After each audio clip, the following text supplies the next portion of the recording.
বিশ্ববাজার আজ এক ভয়াবহ অন্ধকারের দিকে ধাবিত হচ্ছে। যুক্তরাষ্ট্রের ইরানের পারমাণবিক স্থাপনায় হামলার খবরটি যেন এক বিষাক্ত সাপের মতো বিশ্ব অর্থনীতির গোড়ায় কামড় বসিয়েছে। এই বিষ এখন সারা দেহে ছড়িয়ে পড়তে শুরু করেছে, আর এর পরিণতি হতে চলেছে ভয়াবহ। ইতোমধ্যে ইসরায়েল ইরান উত্তেজনার কারণে তেলের বাজার অগ্নিগর্ভ হয়ে উঠেছে। এখন যুক্তরাষ্ট্রের এই হামলা যেন সেই আগুনে বিস্ফোরক ঢেলে দিয়েছে।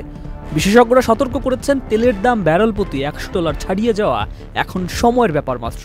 কিন্তু ভয়ঙ্কর সত্যটি হলো, ইরান যদি হরমুজ প্রণালী বন্ধ করে দেয়, তাহলে তেলের দাম $130 ছুঁতে পারে, যা বিশ্ব অর্থনীতির জন্য এক ভয়াবহ বিপর্যয় ডেকে আনবে। LME সার্টিফাইড বিশ্বসেরা কপারে তৈরি ওয়ালটন কেবলস, যা আপনার স্থাপনাকে রাখবে সব সময় নিরাপদ। ডলার ও স্বর্ণের বাজার এখন এক অদ্ভুত অস্থিরতায় ভুগছে। সাধারণত সংকটকালে বিনিয়োগকারীরা ডলারের দিকে ছোটেন, কিন্তু এবার পরিস্থিতি একেবারে ভিন্ন। গত কয়েক মাসে ডলারের মান ক্রমাগত দুর্বল হয়ে আসছিল।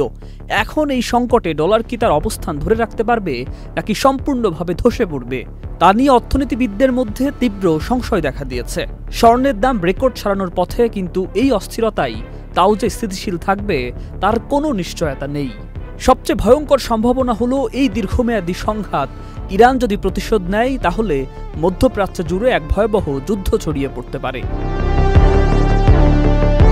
তেলের দাম দীর্ঘদিন উচ্চ পর্যায়ে থাকলে ইউরোপ ও আমেরিকায় ভোক্তা ব্যয় হ্রাস পাবে, যা সরাসরি বৈশ্বিক মন্দার দিকে ঠেলে দেবে।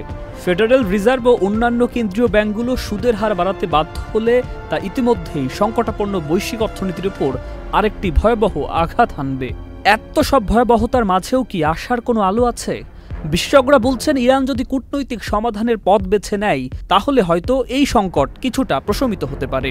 কিন্তু বাস্তবতা হলো, ইরানের পরবর্তী পদক্ষেপগুলো এখনও অনিশ্চিত। তারা কি শান্তির পথে হাঁটবে, নাকি প্রতিশোধ নেবে? এই প্রশ্নের উত্তরই নির্ধারণ করবে বিশ্ব অর্থনীতির ভবিষ্যৎ। সুকান্ত সরকার, চ্যানেল আই।